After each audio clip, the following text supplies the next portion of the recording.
Hey scientists, it's Jessica Power, one of the science curriculum coordinators at Kansas City Public Schools. Scientists, the weather's changing outside. You might notice that on some days it's really cold when we wake up, and some days it's not too bad. Well, scientists, every day the weather changes. In fact, not even just every day does the weather change. The weather can change minute by minute. So let's talk about weather. Today we're going to learn about what weather is. We're going to learn about different kinds of weather, different types. And we're also going to create a weather log that you can fill in every day for the next week or so. And then next week we'll talk about the data. And we'll also look next week at how meteorologists use data to make forecasts or predictions about what the weather is going to be like in the next few days. So let's get started. Scientists, I have a definition back here.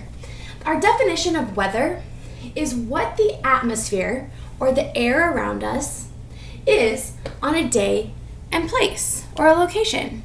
So that means that right here in Kansas City at 8:10 in the morning, the weather is going to be different than if we were in California at 8:10 in the morning.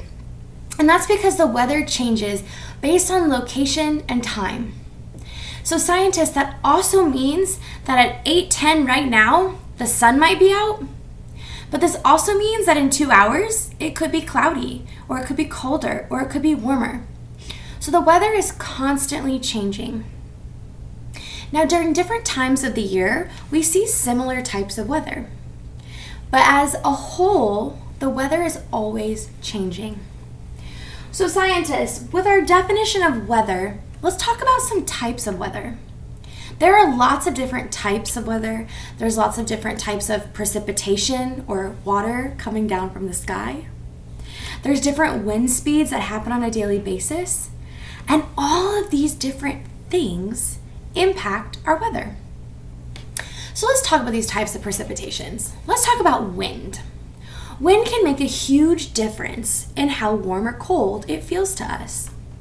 Have you ever gone outside on a really cold winter day and it's really calm, there's not a lot of wind, maybe the sun is out, and while it's cold, it's not too bad. But let's think about a winter day when the sun is out and it's really, really windy. That wind makes it feel colder for us. Now, sometimes in the summer, the wind makes it feel hotter.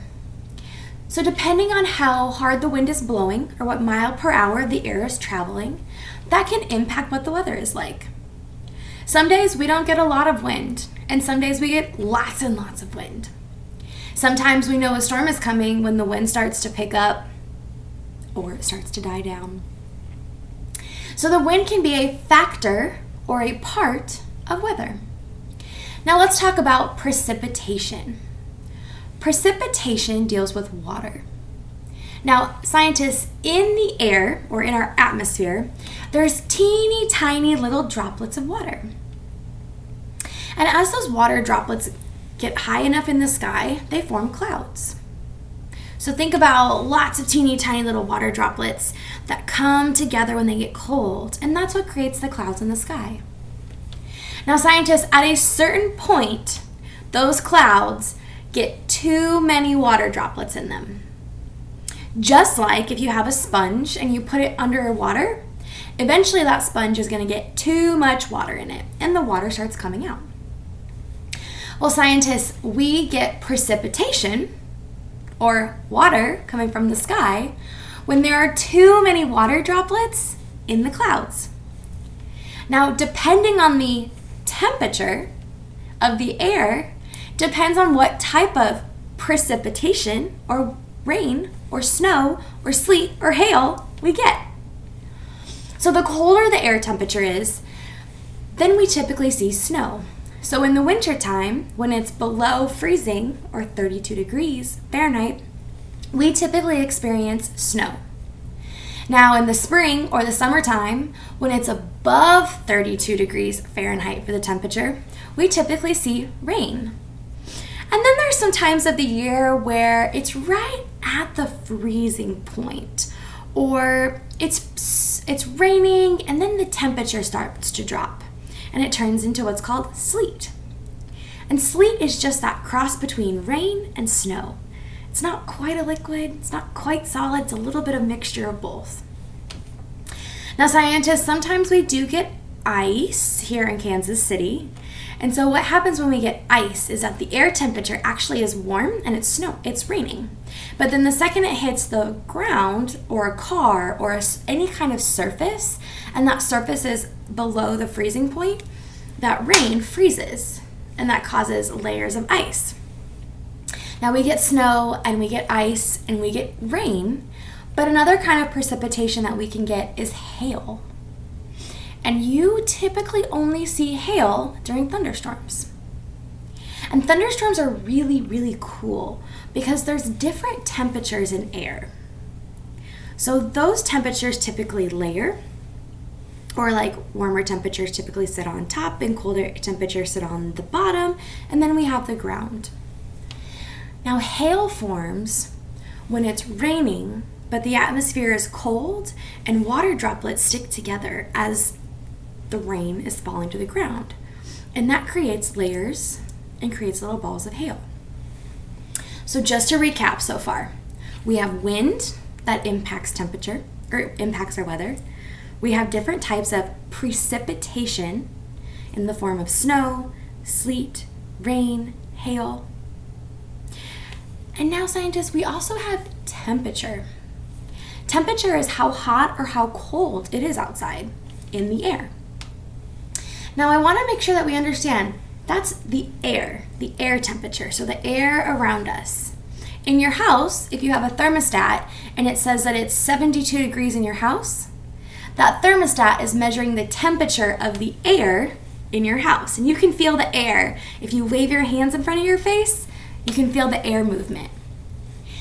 Now, the thermostat in your house is not reading the temperature of a TV or the refrigerator or a shoe laying on the ground. It's reading the temperature of the air. Same thing when we go to check the temperature outside. We are determining the air temperature. So what the air feels like all around us, how hot or how cold it is. Now, in the summertime, it typically is a lot hotter. And then in the spring, in the fall, it starts to get a little bit colder. In the winter, the air temperature is usually pretty cold. And then in the spring, we start to see things warm up. So there are patterns in the weather that we see every year. Right now, we're in fall. And so that means that anything could happen. We've seen snow already this fall. We've seen beautiful 80-degree days this fall. It's just a matter of what's happening in the atmosphere or the air around us. So scientists, a way that you can kind of look at the weather and analyze the weather is by making a weather log. Now, a weather log is just a daily, you can do it in a notebook or a piece of paper or a whiteboard if you have it at home. And what you do is you just record or collect the weather data for the day. So scientists, on our poster back here, I'm going to show you how you can set up a weather log. And then you and I can track the next few days and see what the weather is like next week, and where we talk about meteorologists and how weather patterns occur, things like that. So here's how you can make a weather log. The first thing about weather is that it's a daily or an hourly thing. So I'm going to write the date.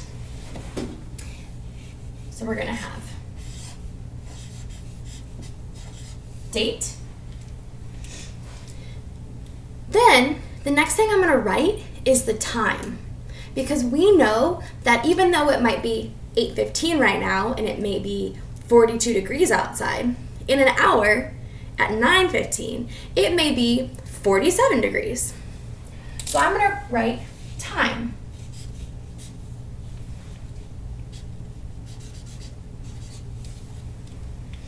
Scientists, the next piece of weather data that I want to collect is the temperature. Now I'm going to shorten the word temperature because temperature is a really long word. So I'm going to write T-E-M-P with a period, and that stands for temperature. Scientists, the next thing I'm going to look for is the wind speed. So how fast is the air moving?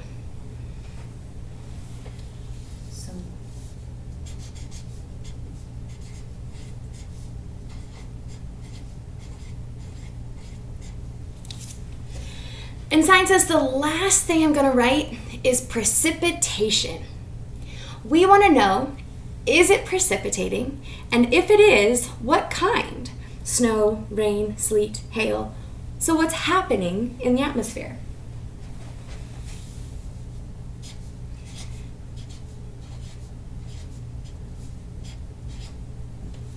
And scientists, I'm going to shorten precipitation because it's a really long word. So the next thing I'm going to do is I'm going to make this into a data table. So a data table means that it has a bunch of columns and it has a bunch of rows. So I'm going to start with my rows. So these are my title rows. Now I'm going to make another row.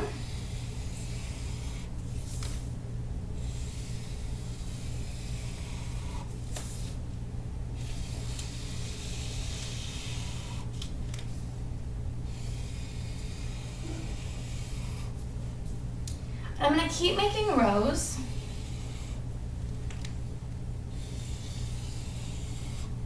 So that this way I can record data each day. We'll do the last one. Now the last thing I need to do is create my columns. So a column goes up and down.